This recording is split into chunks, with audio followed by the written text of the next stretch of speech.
Off it again. And hello, it's Fo, and welcome back to Magic Monday. This week we're going to have a look at the standard format. Previously we'd looked at playing the new to Magic Online new player drafts. This video is just the end of our last one.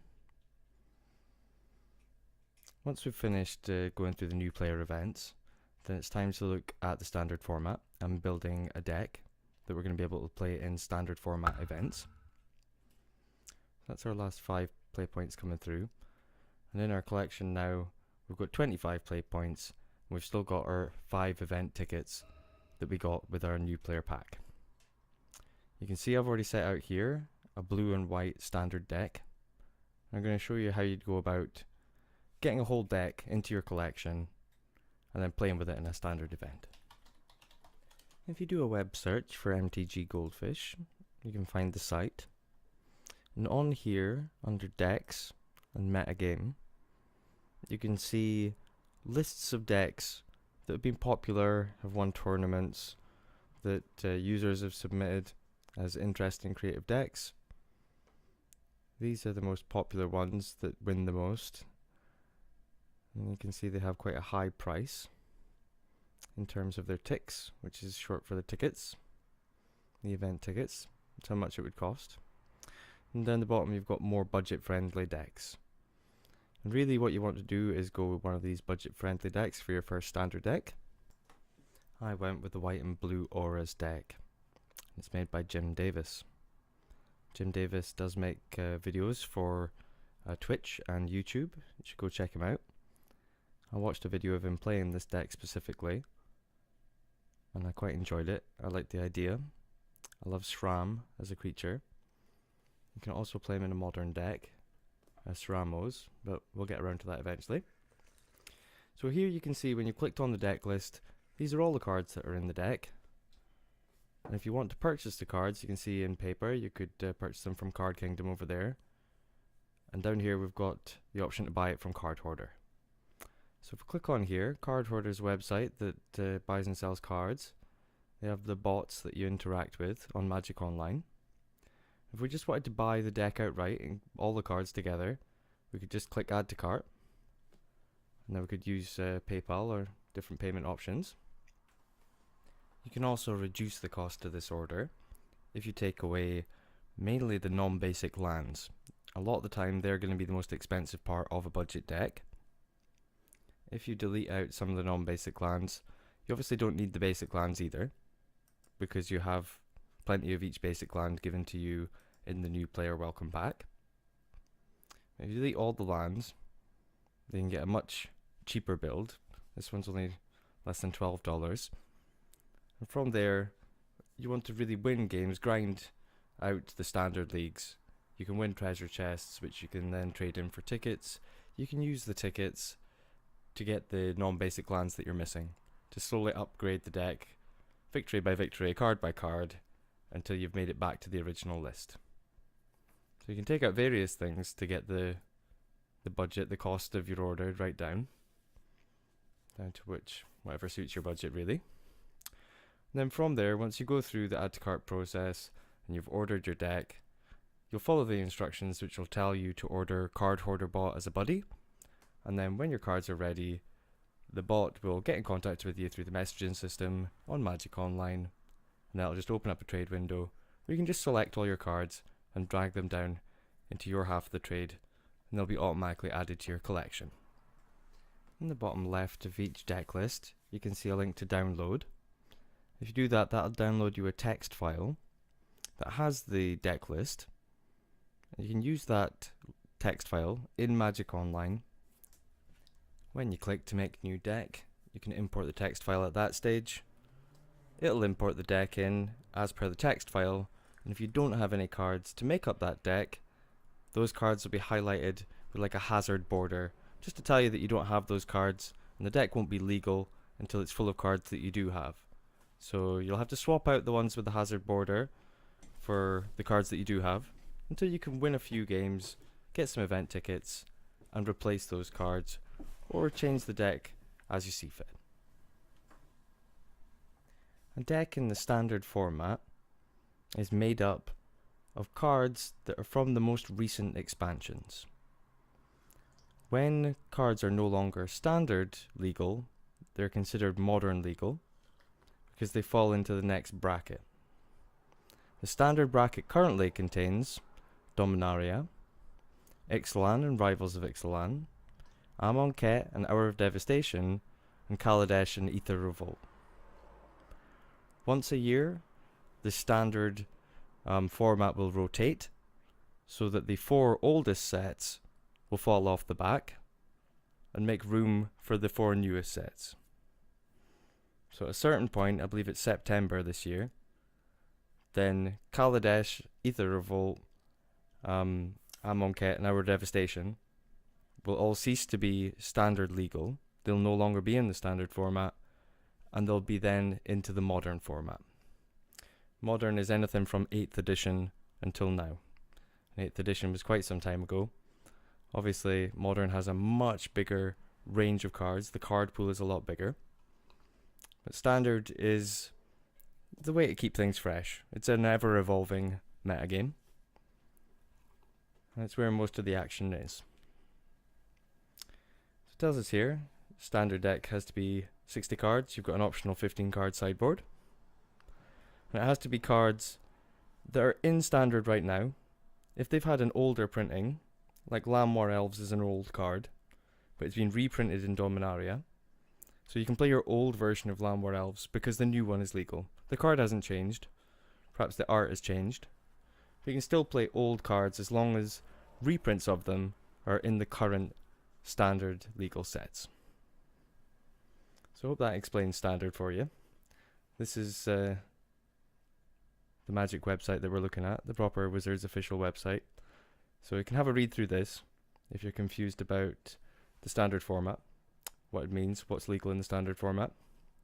If you look at the Gatherer, another resource on the Wizards website, it'll also tell you when you look at a card if it's standard legal, modern legal. If you want to use cards that are before 8th edition, then you're going into the legacy format or the vintage format. So it depends on the age of the cards that you're wanting to use. Generally, standard decks are weaker than modern decks because the modern decks have a greater pool of cards to choose from. They can use more powerful cards that become overpowered when they're used in combination with other cards. You find that the standard pool of maybe 5-6 sets, there's not too many totally broken combinations that you can use to win games just within the limits of those few sets. So there's plenty of standard events. Here we can enter into a friendly standard league. On the left it shows us the details. We can see that we play 5 matches, and each match is the best of 3 games. If we have a look at the prize structure, if we win 3 of our matches out of the 5, we get 80 play points and 1 treasure chest. The league costs 80 play points, or 8 event tickets, to enter. The play points and the event tickets are like a 1-to-10 ratio. 1 event ticket is worth 10 play points. So it costs us 80 play points to enter into the tournament, or 8 event tickets. But if we win 3 out of our 5 matches, we can get our 80 play points back to play again, and we get a treasure chest as profit. And that's all you really want to do. If you can grind standard leagues, play them repeatedly, you can either sell this 1 chest profit to, again, most likely try and buy one of the rare non-basic lands that you're missing from your budget deck. Or you can open up the treasure chests and they will contain cards. Hopefully, if you're lucky, you can sell 1 or all 3 of these cards to get more than the 2.5 tickets that the bot will offer you for an unopened chest. It's a little bit of a gambling thing, but if you open a good card, it can be up to 30-40 ticks for 1 card. And if you get one of those cards in the treasure chest when you open it, you're in the money and you've paid for your entire deck. So it shows here some more information about playing the league. Basically everything I've just said, but there is more information here. The idea of the league structure is that you can play the games whenever you want. You're not locked in. Like in the new player event, we had to wait for the other people to finish before we went on to our next pairing. When you play a league, it's not like that. You just get paired up as and when you want to play. There'll be loads and loads of people joined into the league, and it's whenever someone's available to play a game, then you can go on and play it at your leisure. And you've got plenty of time to complete a league as well. So that's the basics. So if we want to join the league, we're going to need 8 event tickets. We've got our 5 that were given to us. We're going to be asked to confirm, lock in a deck. So we've got our deck ready. We just need to add 3 event tickets to the 5 that we've already got. We do that by going into the store. Add our 3 event tickets. And then pop in our PayPal information. Once that clears through, then you'll have 8 event tickets all together in the collection. From there we can enter into our league. Once we've joined the league, we can play our matches at our leisure. We can play them whenever we want. We'll go ahead and play our first one here. It's going to match us up against any one of these other 1,504 people who are active playing in the league just now. So any one of those people who's on and ready to play a game will be matched up with.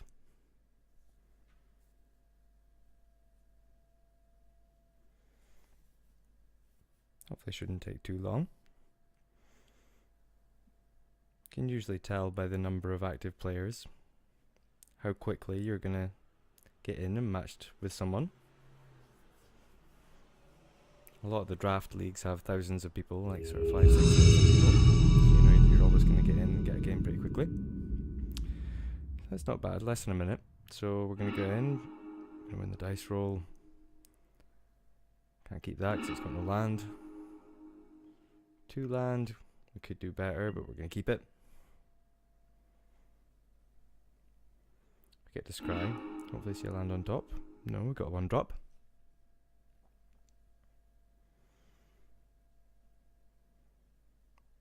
Hard to say, we probably do want another land, but we'll be able to cast it turn 2, so.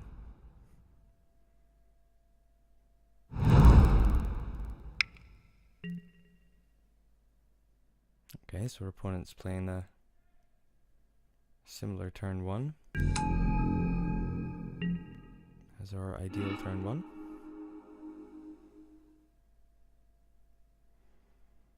Guess we could just copy them straight up.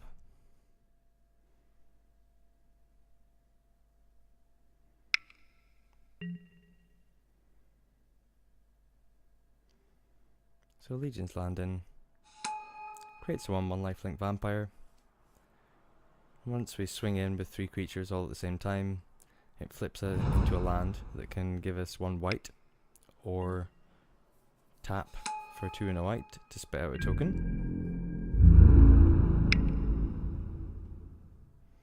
I like the Anointer Priest in decks with lots of token generation. It's a solid plan.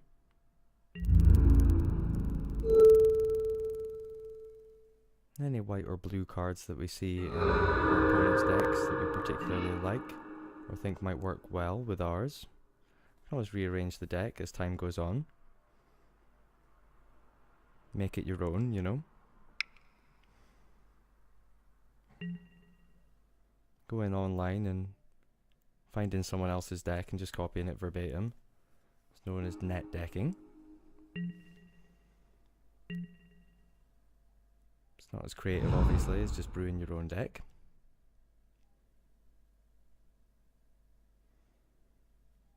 It's disconcerting if you go and play Friday Night Magic or go and play a tournament and everyone is just playing the same deck or copies of a couple of decks. Always getting beaten by the same thing is quite savage. But if you like the idea of someone's deck, make your own tweaks to it. I think there's nothing wrong with it. Or at least if you're going to copy someone's deck, give credit where credit's due.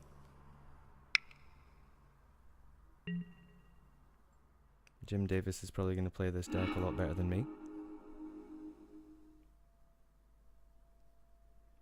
I do appreciate him sharing it with us.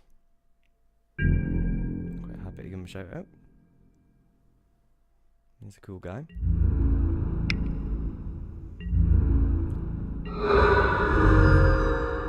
Attack for 1 lifelink, no biggie.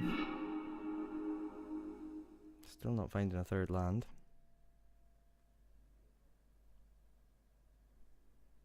We don't have any blue cards. I guess we'll just keep getting out 1-drops.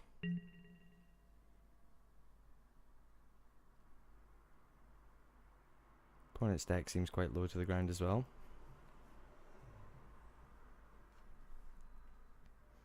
And again, we only need to win 3 out of our 5 matches. So even if you lose the first 2 matches horribly, 2 games to nothing both times, still not the end of the world.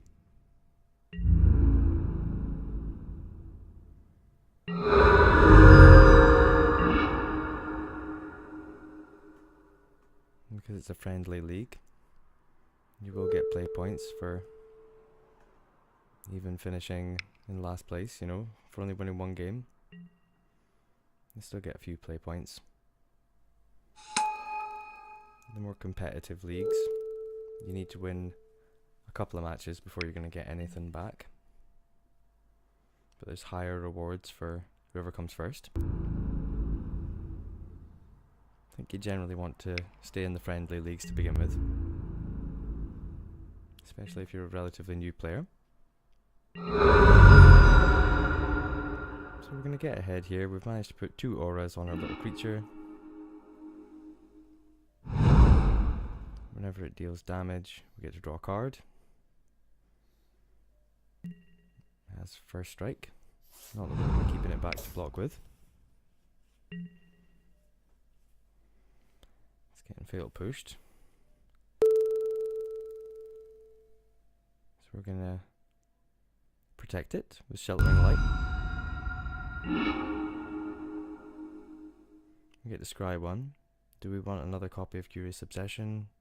I guess so.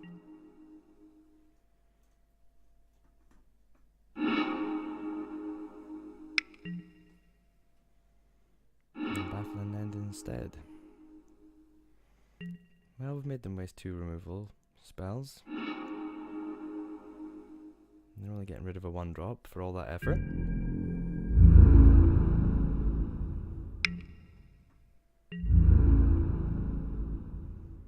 Gonna let this through.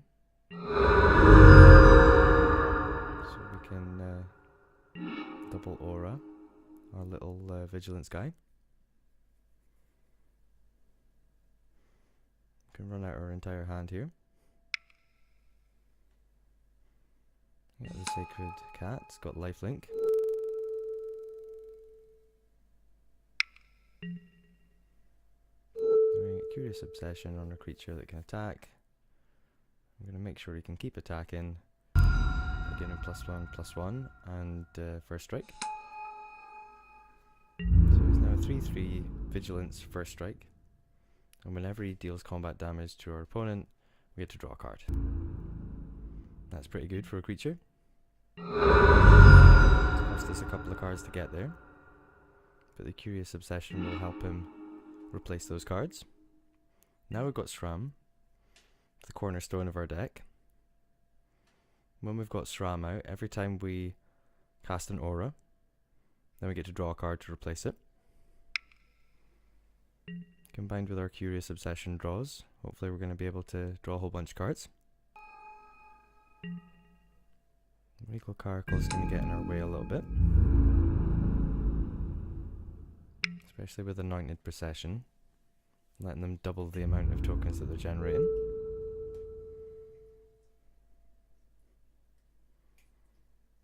Block with our vigilance creature. Well, you wait for a bus and then 2 turn up at once. Sram's legendary, so we can't have multiple copies of him out on the battlefield at the same time. Guess we just run one out.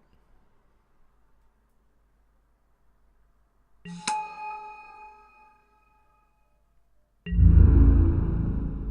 could try and flip our Legion's landing by attacking with 3 creatures, because we can. But we probably just want to get in with our 3/3 first strike.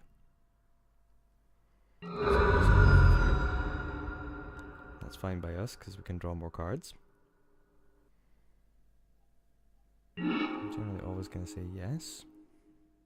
At least we've got another land.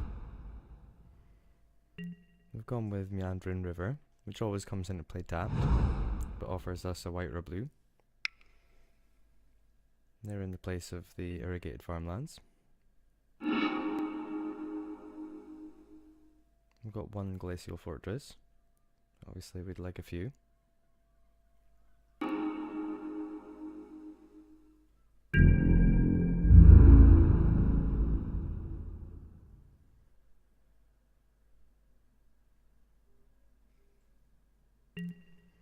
Okay, so they're going to flip their Legion's land in. Looks like they're going all in with a go wide token strategy.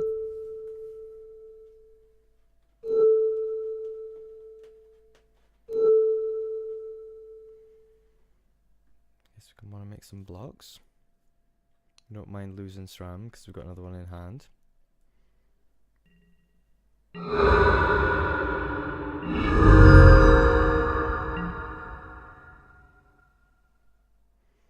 So now we've got the Adorned Pouncer, which has double strike.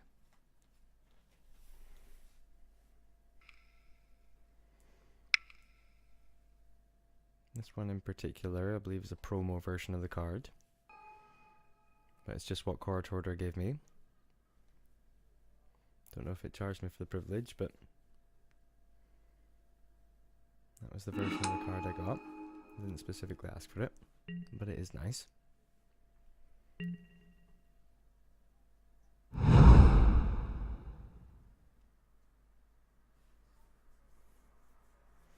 Can also bring back the Pouncer from the graveyard if it dies.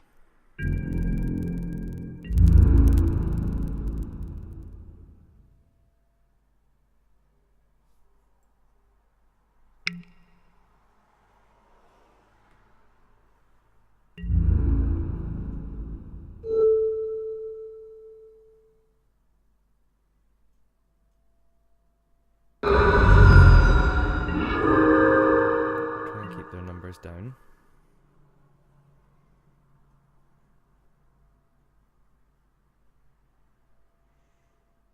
Got all our Srams. Suppose we just run another one out this turn. Hope to pick up an aura next turn.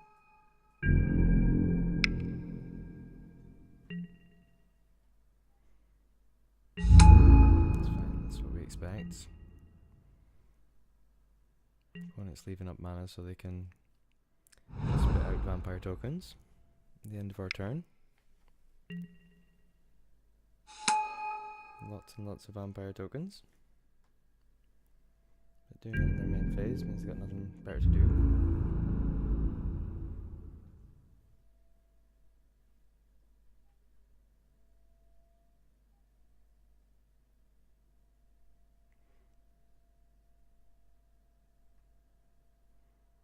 Opponent's swinging in with everything they can. So we can make some blocks. Don't care about Sram dying because we've got another one in hand, so can be brave and double block the cat. At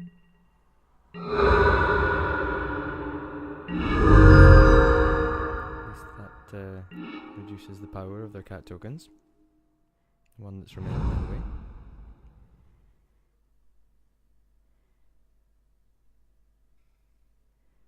We do this first before we unban the cat. Our blocks are good. We are down to 8, but hopefully we can swing it back in our favour. Looks like they're gaining back more life than we can take them for.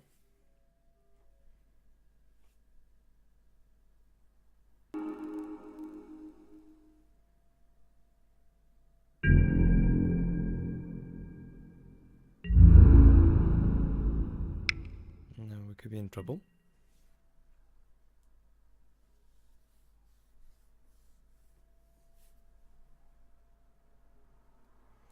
Chef Net Dunes means that all their creatures get pumped. +1/+1 until end of turn. That's going to be enough for them to win first game. All our matches are the best of 3.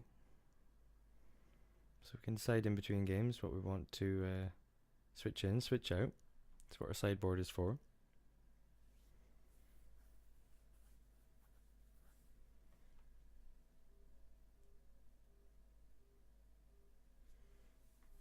Guess we bring in some removal. We can binding their binding.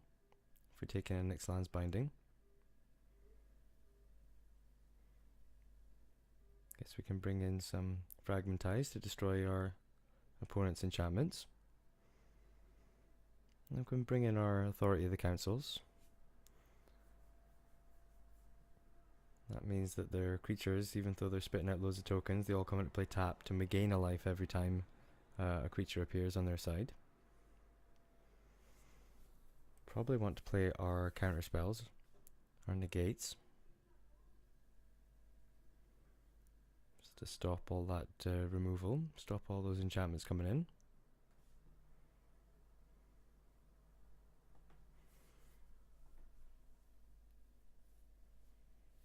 Maybe binding their bindings a bit greedy.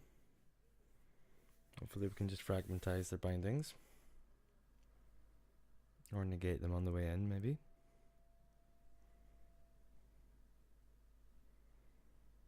In terms of taking things out,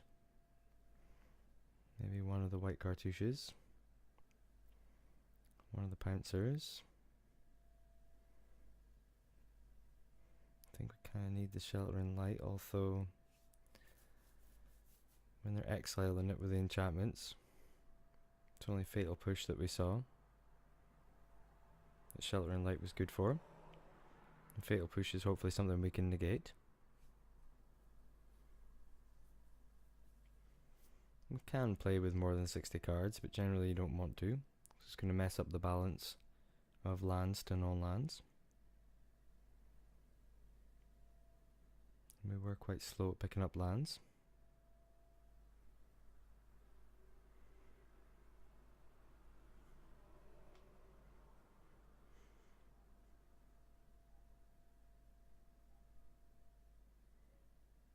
So we'll take out a few things, get to 60, and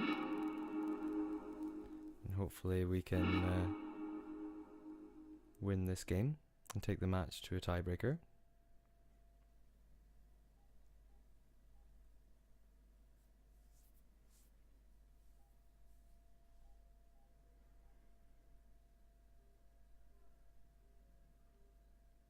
Because we lost, we get to go first.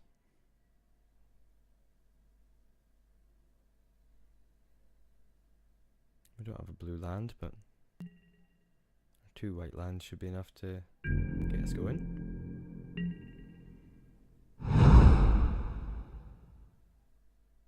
Everything's so cheap in this deck to cast that you're always going to have, hopefully always going to have a turn 1 play, turn 2 play, turn 3 play.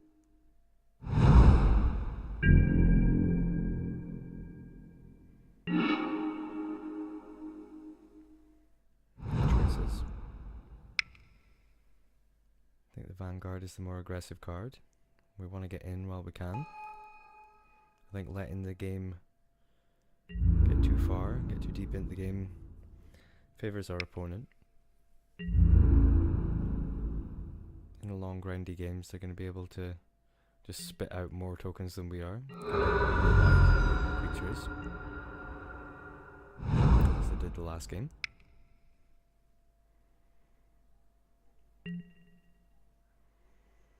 Hidden stockpile, that's fine.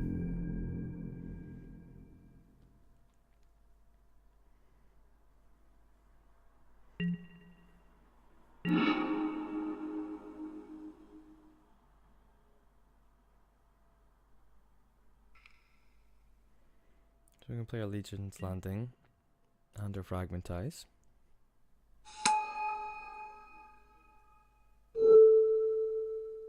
We're not that worried about the hidden stockpile, but we can get rid of it. Whatever our opponent's planning, hopefully just ruined it.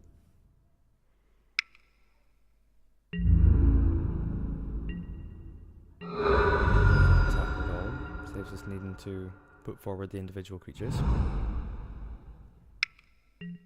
Hopefully save us a little bit of time over the course of the games. So opponent gets their own Legion's Landing. We've got our Authority of the Councils. We've also got our Drone Pouncer. Both are good options. If we attack with all three, we can flip the Legion's Landing. But we might lose our Sky Marcher Aspirant.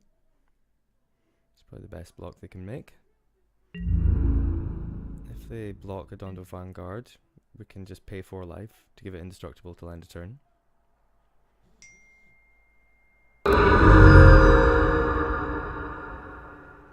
Now that we've flipped it, if we can tap it for 1 white mana, get out Authority of the Councils. And now whenever they lay creatures, they'll kind of come in tapped, which means they can't block. Like that. And we gain a life.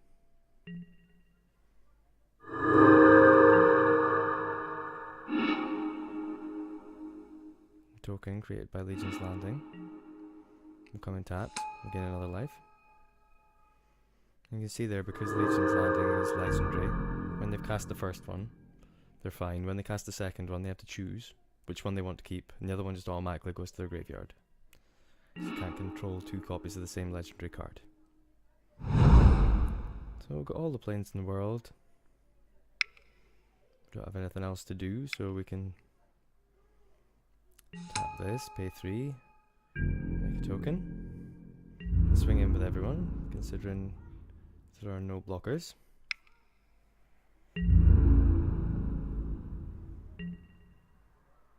Authority of the Council's certainly a powerful card.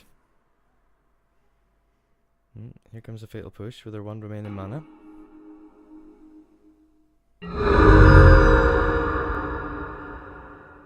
Again, if they try to push the Vanguard, we can just click on it and use its ability in response.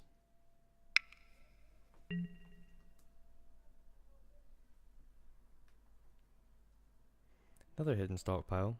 So at the end of their turn, if they lost a permanent in that turn, they get to spit out a token.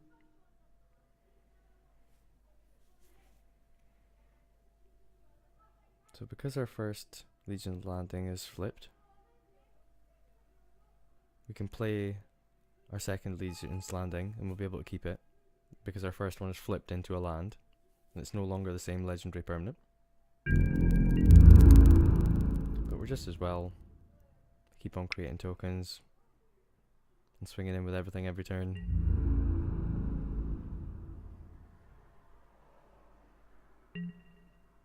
They can block how they want. We can use the ability whenever the Vanguard becomes blocked. It becomes indestructible. That trigger goes on the stack. So our opponent is going to sacrifice the blocker so they can scry one. And they waited for us to pay the 4 life before the turn.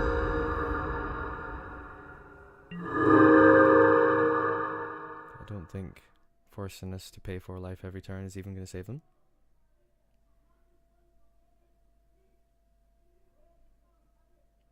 Because their creature was sacrificed on our turn, doesn't trigger their revolt for the hidden stockpile. Authority of the Councils is doing some work.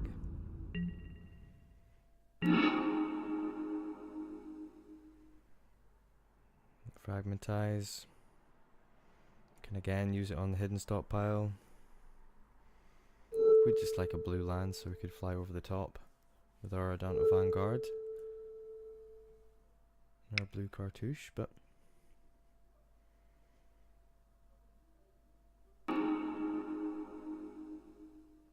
can take out their Legion's Landing. and play our own. Create another token that way.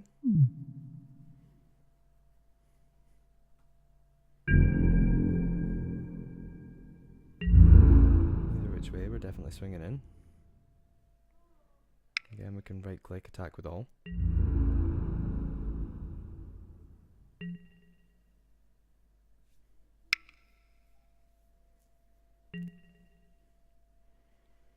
Fatal push, that's fine. If we try to fatal push our Daunted Vanguard, then we're gonna just use his ability in response. The rest of our creatures have lifelink that we're making, so we're stopping us from falling too far behind. We're getting behind at all by paying this 4 life repeatedly. Baffling End can exile the Vanguard. That's not something we can use its ability to get around. I'm feeling pretty confident. And they're on 3 life and we're on 24. We should be in a good position to win. Got our own Baffling End. It's a bit of a mirror match. Can Baffling End one of their Anointer Priests and then they won't be able to bring it back. They won't be able to embalm it.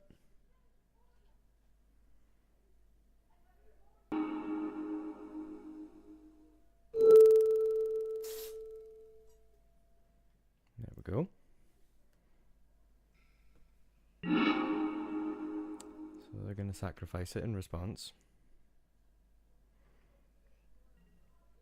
Okay, and that's fine. If they want to waste their next turn bringing it back out the graveyard, that's up to them.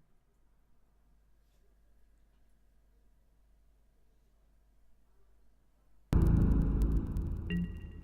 think we can hold off on attacking here.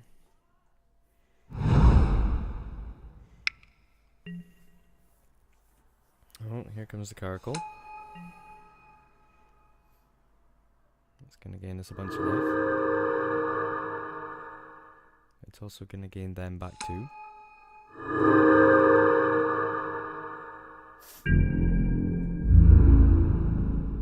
So we can use the 1 key to OK all those triggers.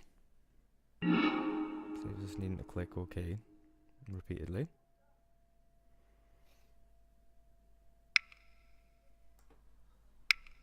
We could wait until they're attacking before we make our token, but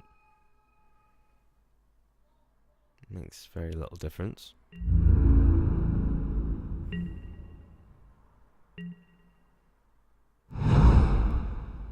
It could represent possibly having something in our hand that would stop them attacking, but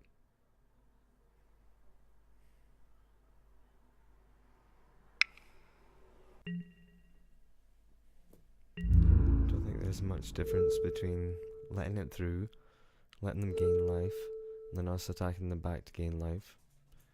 I think we want to double block. Their hidden stockpile triggers at the end of the turn, so they get a creature to replace it. But it won't be a cat, so it won't have lifelink. And we're going to gain life again. So, life gain on both sides. Could turn into a long game. If we get a blue land, maybe we can start to draw some cards. Get card advantage. I'm going to play out our other Legions land in here just to get the extra creature on the board. So we can again double block a cat token. So we choose between the 2 copies of the same legendary permanent. There's only 1 can remain.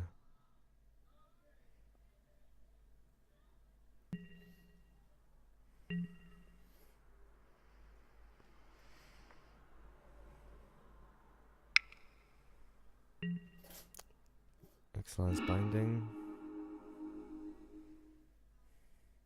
Okay. Well, we had a good thing going. We can maybe destroy the Excellence Binding.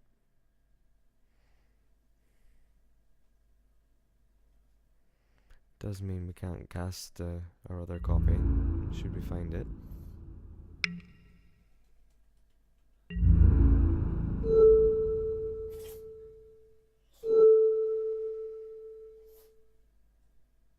we're going to repeat the same move. Now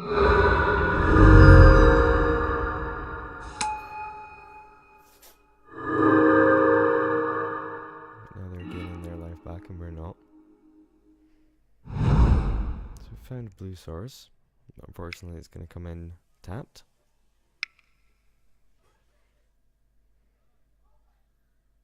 That can be first on the list of the things to upgrade the deck.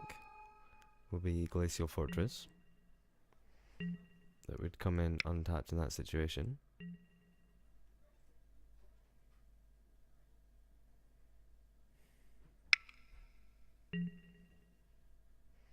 Okay, the Anointed Procession is out. We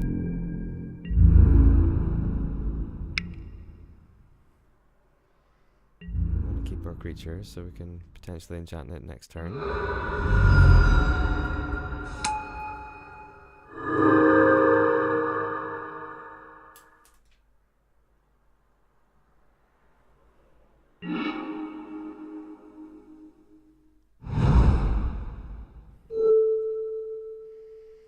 So we're going to draw a card when we play our blue cartouche. It's going to give our lifelink creature flying, so we can fly over the top should we need to. Now we've got Sram.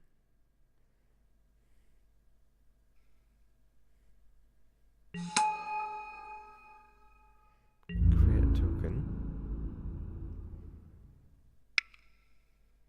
We'll start trying to swing the life back in our favour. The Battle of the Lifelink.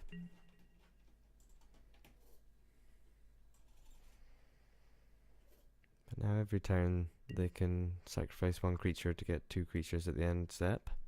And whenever these tokens come into play, they're going to gain a life. So they're definitely winning the gain a life race. Look at all these triggers. Okay.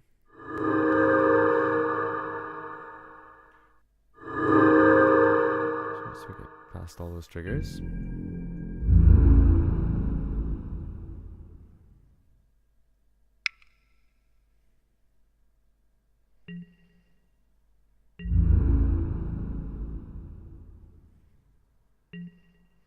not going to make any blocks.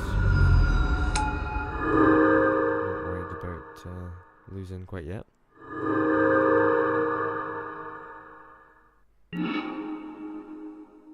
Here's another blue source.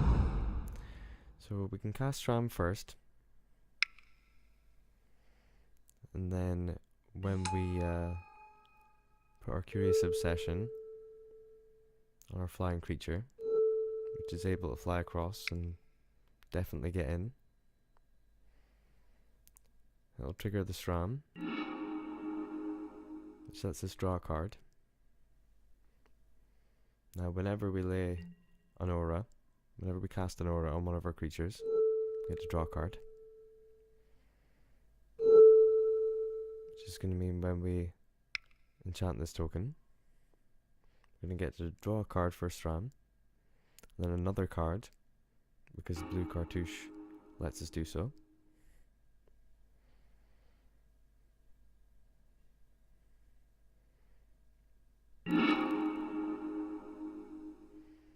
Lifelink cat, which is fine.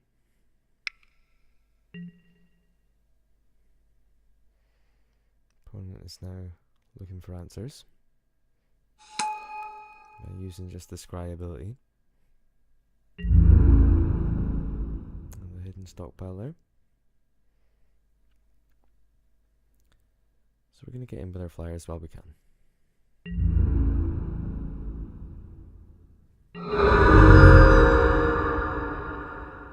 Our Curious Obsession trigger, we get to draw a card. I've already laid a land this turn, so pass it over. At least we've got one for next turn. And we know that our next draw is hopefully going to be an all land. Hopefully another aura.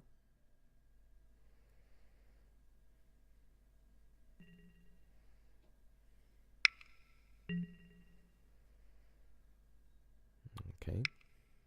Double stockpile. So I think that's going to mean they're going to get 4 servos at the end of turn.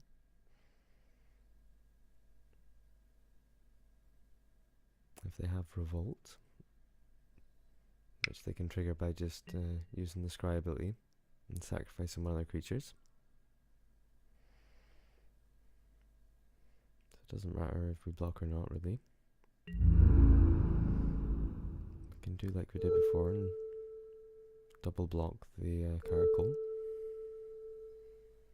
because we have another Sram in hand.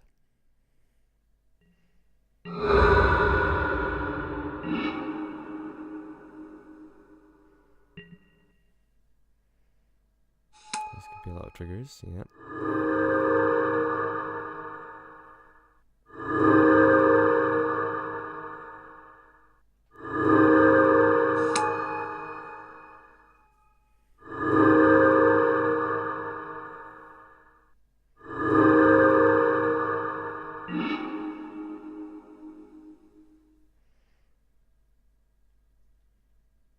No.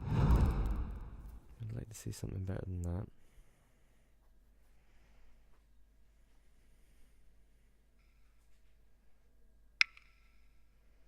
And we're dropping into the 5 minutes left. Danger zone.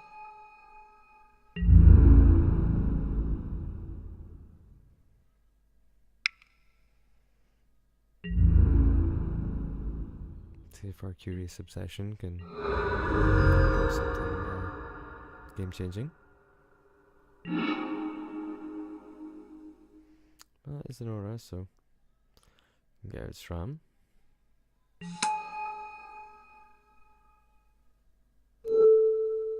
And then give maybe the lifelink token.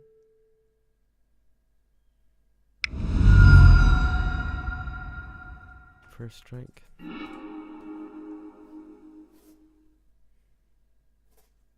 Just gonna draw us a card. We're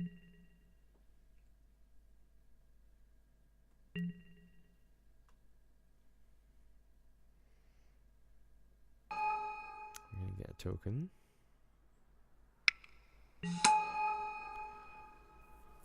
Creature's another little lifelink cat. So maybe we can stay alive. All the hidden stockpiles. So many triggers. So many tokens. So many lives gained. I do like our opponent's deck.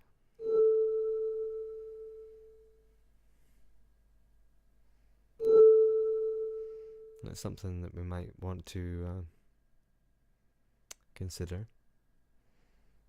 Put in Anointed Procession in the deck. Or the Anointer Priest, you know. Because we do generate enough tokens to make it worth it, maybe.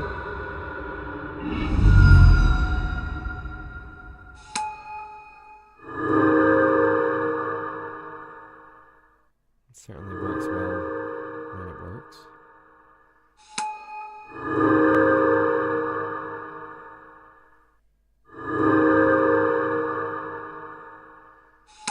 It's going to be hard to get them with creature damage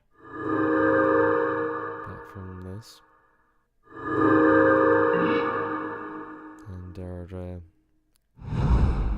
time is slowly running out.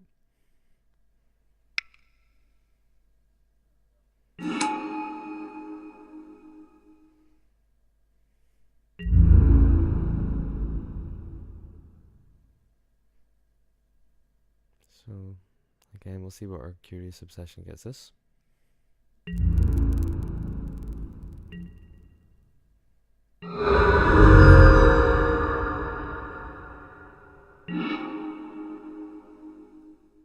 Okay, Vanguard.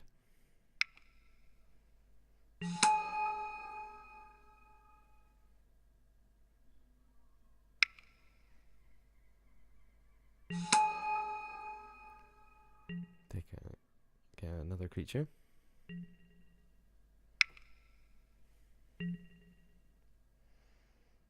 Okay, another knighted procession.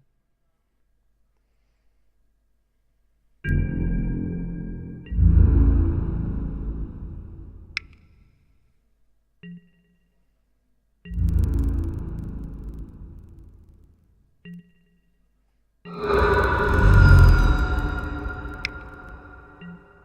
think we're alright taking that.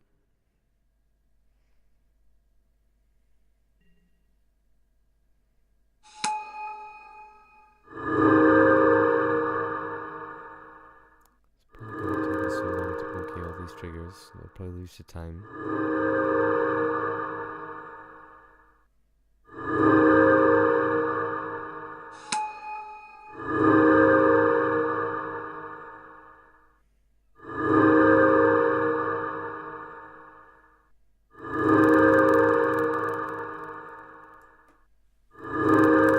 The keyboard shortcuts aren't going to be enough to save us from this.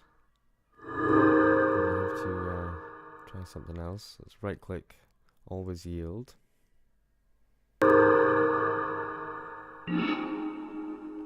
So if you right click, always yield, then for the duration of that one game, you're going to be able to skip all those triggers without having to acknowledge them all.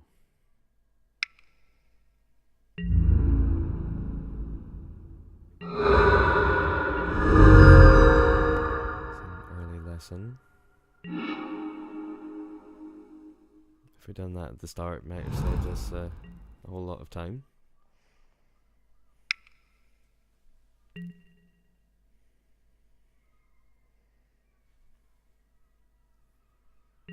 certainly think we'll run out of time before we're able to do that much damage.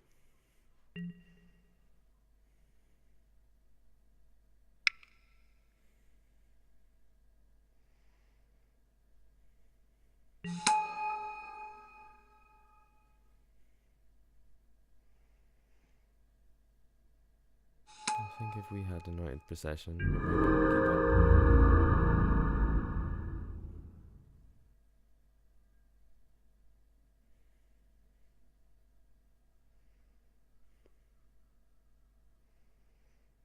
$125 versus 25.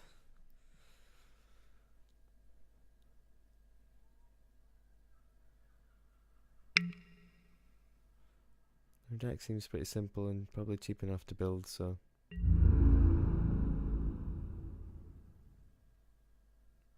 probably quite budget friendly.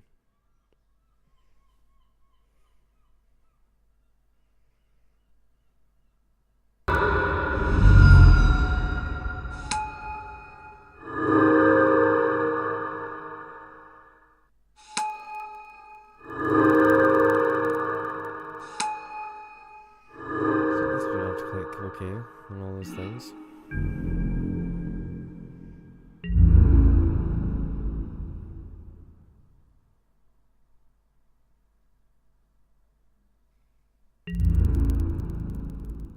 Down at 7 though.